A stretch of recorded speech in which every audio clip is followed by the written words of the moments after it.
நான் 1989 அனைத்து இந்திய அண்ணா திராவிட முன்னேற்ற கழகத்தில் ஜெயலலிதா அணியில் நின்று போட்டியிட்டேன் பட்டுவட்டி தொகுதியில். திரும்ப 1991 அதிமுக காங்கிரஸ் கூட்டணியில் மீண்டும் பட்டுவட்டியில் போட்டியிட்டேன், வெற்றி பெறலை. அப்புறம் வெளிநாட்டுக்கு வந்துட்டேன். இருந்தாலும் அரசியலை எப்பயும் கூர்ந்து கவனிச்சிக்கிட்டு தான் இருக்கிறேன். அது எனக்கு இந்திய நாட்டு அரசியல் மட்டும் இல்லை, உலக நாட்டு அரசியல் கூட. அது என்ன நடக்குதுன்றது எனக்கு எப்பயுமே ஆர்வம் உண்டு. நிச்சயமாக ஜெர்மன் பாலிடிக்ஸில் நிறைய தலையிடுறேன், ஈடுபடுறேன். இங்கிலீஷ்காரன் பாலிடிக்ஸில் எனக்கு ஒன்றும் அவ்வளோ ஈடுபாடு கிடையாது. அதனால் என்னுடைய கருத்தை சொல்கிறதோடு சரி. இன்றைக்கி நான் இதை பற்றிலாம் பேசுறதுக்கு முக்கிய காரணம், இப்போதைய அதிமுக கட்சி, அது சார்ந்த கூட்டணி கட்சி, இன்னும் இந்திய அரசியலில் கூட நிறைய ராகுல் காந்தி, பிரியங்கா காந்தி அவங்க வீடியோலாம் பார்த்தேன் பிஆர் பிரச்சாரத்தில். அதெல்லாம் பார்க்கும்போது எனக்கு சில நினைவுகள்லாம் வருது.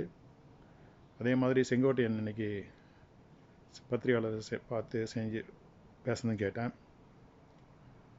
எனக்கு இன்னும் என் மனசில் பட்டுது. இது கிட்டத்தட்ட நான் 27 வயசில் ஏன் அதிமுகவில் ஏன் ஜெயலலிதா தலைமையை ஏற்று அரசியல் நுழையணும் அப்படின்னு நினச்சனும், அதே மாதிரி ஒரு ஏதோ ஒரு உணர்வு இன்றைக்கி வந்தது. அதாவது அந்த உணர்வு இருக்குது, இருந்தாலும் அது இன்றைக்கி தெளிவாச்சு.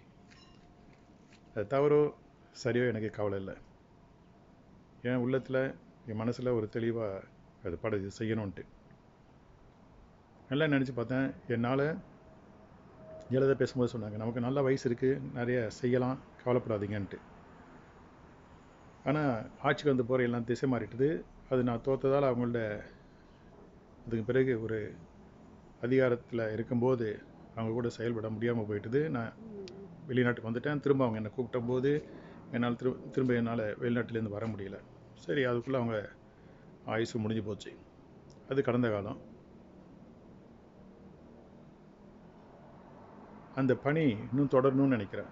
30 வருஷம் சரி, நம்ம ஊரில் பார்த்தா எனக்கு எவன் மேலே தனிப்பட்டவன் எவன் மேலேயும் எந்த விதமான பொறாமையோ இல்லை அவங்கள ஏதோ ஒரு வகையில் அசிங்கப்படுத்தணுமோ அப்படிலாம் கிடையாது. எவனையோ யாரையும் கிடையாது. எனக்கு வேண்டியது அரசாங்க பணம் ஒழுங்காக செலவிடப்படணும். திட்டங்கள் ஒழுங்காக நீண்ட தொலைநோக்கோடு செஞ்சு நம்ம நிறைய வசதிகள் இருக்கணும். நான் சொல்கிறது பெரிய பெரிய ஃபேக்ட்ரி அதெல்லாம் கிடையாது.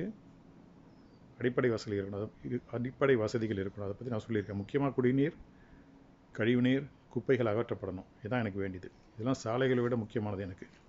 அடுத்தது தான் சாலை, அதுக்கு அடுத்தது பள்ளி, அதுக்கு அடுத்தது தான் மருத்துவமனைகள்லாம். அப்படி பார்க்கும்போது இது மாதிரி ஒரு கனவில், ஒரு முயற்சியில் என் வாழ்நாளில் சிலதெல்லாம் செலவு செஞ்ச பிறகு நான் எடப்பாடி போன்றவனெல்லாம் நிச்சயமாக ஏற்றுக்க முடியாது. அது என் மனசாட்சிக்கு நான் செய்கிற துரோகம். என்னால் அதை செய்ய முடியாது. அவனை என்றைக்கும் ஆதரிக்க முடியாது. அவனா ஒரு தனிப்பட்ட மனுஷன் இல்லை. அவனுடைய இஷ்டம், அவன் தனிப்பட்ட குடும்பம், அவன் வாழ்க்கையெல்லாம் அவன் இஷ்டம். ஆனால் பொது வாழ்க்கைன்னு வரும்போது இவனெல்லாம் ஏற்றுக்க முடியாது. இப்படி பேசும்போது, அதிமுக பற்றி பேசும்போது அது கூட்டணி கட்சியாக முக்கியமாக அவங்க பேசுகிற பாரதிய ஜனதா கட்சி, பாமகவை பற்றி பேசி ஆகணும். கட்சி தான். அதே போல் பாரதிய ஜனதா கட்சி வாஜ்பாய் இருக்கும்போது நான் முழு ஆதரவு இப்போ தெரிவித்தேன். இந்திரா காந்திக்கு எதிர்ப்பு அந்த சமயத்தில் நான் படிச்சுட்டேன் மெடிக்கல் காலேஜில். அப்போ 84 அப்போ 2 சீட்டில் தான் பாரதிய ஜனதா கட்சி ஜெயிச்சது எம்பி எலெக்ஷனில். அப்போ வாஜ்பாய்க்கு நாங்கள் எழுதினோம், அவங்க கடிதம் எழுதினோம். அவர் தெளிவாக இருப்போம், எதிர்காலம் நல்லா இருக்குன்னு சொல்லி எழுதினார். ஆனால் ஹிந்தியில் எழுதினார். அதை பற்றி நம்ம இதுக்கு முன்னாடி சொல்லியிருப்பேன். எதுக்கு சொல்ல வேணால், பாரதிய ஜனதா கட்சி அப்போ இருந்து பாரதிய ஜனதா கட்சி வேறு, இப்போ இருக்கிறது வேறு. இப்போ இருக்கிற நிலையில் என்னால் அமித்ஷா, மோடி போன்றவனுங்க அரசியலாம் என்னால் நிச்சயமாக ஏற்றுக்க முடியாது. ஏற்றுக்கலை. இன்னும் சொல்லப்போனால் எதிர்த்து செய்கிறேன். இன்னும் தீவிரமாக செய்யணும்னு நினைக்கிறேன். தீவிரமாக செய்வேன். நாட்டு நலனுக்காக இவனுங்களுக்கெல்லாம் முடிவு கட்டணும்.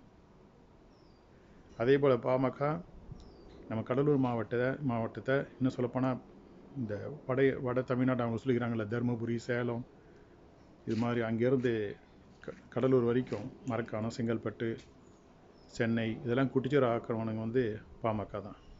நிறைய அட்டூழியங்கள். இவனுங்களை அன்புமணியையோ இல்லை அவங்க அப்போ ராமதாஸையோ என்னால் என்றைக்கும் ஏற்றுக்க முடியாது. இவனுங்களாம் அழிவு சக்தி. இதெல்லாம் எனக்கு மனசாட்சிக்கு விரோதமானது.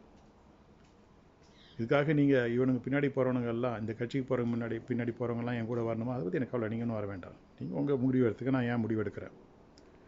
எனக்கு நம்பிக்கை இருக்குது, நான் சொல்கிற பார்வையில் நிறைய பேர் வருவாங்க, இருக்காங்க அப்படின்னு சொல்லிட்டு. சரி, இதெல்லாம் வந்து என்ன நான் குறை சொல்கிறேன். இதுக்கு யார் மாற்று? அதிமுக பொறுத்த வரைக்கும் செங்கோட்டையன். இப்போதைக்கு இந்த வரும் தேர்தலில் செங்கோட்டையன் தலைமையில் அதிமுக ஒன்றிணைஞ்சு கூட்டணி அமைச்சு தேர்தலை சந்தித்தாதான் ஓரளவு ஜெயிக்க முடியும். அதுவே அறுதி பெரும்பான்மை வருமானு சொல்ல முடியாது. இதெல்லாம் அமைஞ்ச பிறகு எப்படி கூட்டணி அமையுது, எப்படி செயல்படுறது பொறுத்து தான் இருக்குது. இது வந்து கேரண்டி கிடையாது. ஆனால் பழனிசாமி தலைமையில் முடிஞ்சு போன விஷயம். பழனிசாமியும் முடிஞ்சு போன விஷயம். அதே போல் பாமக பாரதிய ஜனதா கட்சி கூட்டணியை கூட நான் ஓரளவு ஏற்றுப்பேன். ஏன்னா அந்த கட்சியில் தலைவர்கள் மாறலாம். பாமகன்ற கட்சியை இது வரைக்கும் சில சமயம் நான் கூட்டணி கட்சின்றதுக்காக ஆதரிச்சிருக்கேன். 2001 இல்லை அமைதியாக இருந்திருக்கேன். அதுக்கு வந்த பிறகு வந்த தேர்தல்லாம் நான் எனக்கு ஒன்றும் பெரிய ஈடுபாடு இல்லைன்னா கூட. ஆனால் இனிமேல் பாமக அதிமுக கூட்டணி வச்சா கூட நிச்சயமாக ஏற்று தான் செய்வேன். என்றைக்கு ஏற்றுக்க முடியாது. அதுக்கு ஒரு முடிவு கட்டி ஆகணும். அது வந்து நான் செய்ய வேண்டிய அவசியம் இருக்காது. ஏன்னா அவனுங்களே ஜெயிக்க போகிறது கிடையாது. தேசிய அளவில், மூன்றாவது தேசிய அளவில் என்னுடைய மாற்று, எப்பயுமே என் மாற்றுன்னு சொல்ல மாட்டேன், என் எண்ணத்தில் இருந்தது ராகுல் காந்தி, பிரியங்கா காந்தி. தேசிய அரசியலில் ஒரு காலகட்டத்தில் நான் அரவிந்த் கெஜ்ரிவாலை விரும்பினேன், இன்னமும் விரும்புகிறேன். ஆனால் அந்த போதுமான மாற்று சக்தியாக இல்லை. திரும்ப அரவிந்த் கெஜ்ரிவால் வந்து அந்த அளவுக்கு வந்தால் அரவிந்த் கெஜ்ரிவாலையும் நான் ஆதரிக்க தயாராக இருக்கிறேன். அது இப்போ இது வந்து ரிலவெண்ட் கிடையாது. இப்போ வந்து அதை பற்றி பேசி பிரயோஜனம் இல்லை. இப்போதைக்கு நாட்டுக்கு ஒரு நல்ல எதிர்காலத்தை கொடுக்க முடியும், வாழ்க்கையை உண்மையிலே வளர்க்க முடியும், அரசாங்கத்தை ஒழுங்காக சீரமைக்க முடியும். அப்படி சொன்னால் அது ராகுல் காந்தி பிரதம அமைச்சராக வந்தால் தான் உண்டு. அதனால் என்னுடைய தேசிய அரசியல் இந்த நேரம் முதல் முழு மனதுடன் ராகுல் காந்திக்கு ஆதரவாக தான் இருக்கும். தமிழக அரசியல் அதிமுகவுடன் இருக்கும், ஆனால் எடப்பாடி கிடையாது. தேசிய அரசியல் ராகுல் காந்தியோடு இருக்கும். அதே போல் எனக்கு பிடிச்ச அரசியல்வாதி மாற்றுக் கட்சியாக இருந்தாலும் தமிழ்நாட்டை பொறுத்த வரைக்கும் பிடிஆர் தியாகராஜன் பழனிவேல். அவருடைய குடும்ப வேல்யூ, அந்த அந்தஸ்து அவர் எப்படி நடந்து காப்பாற்றிக்கிறாரு,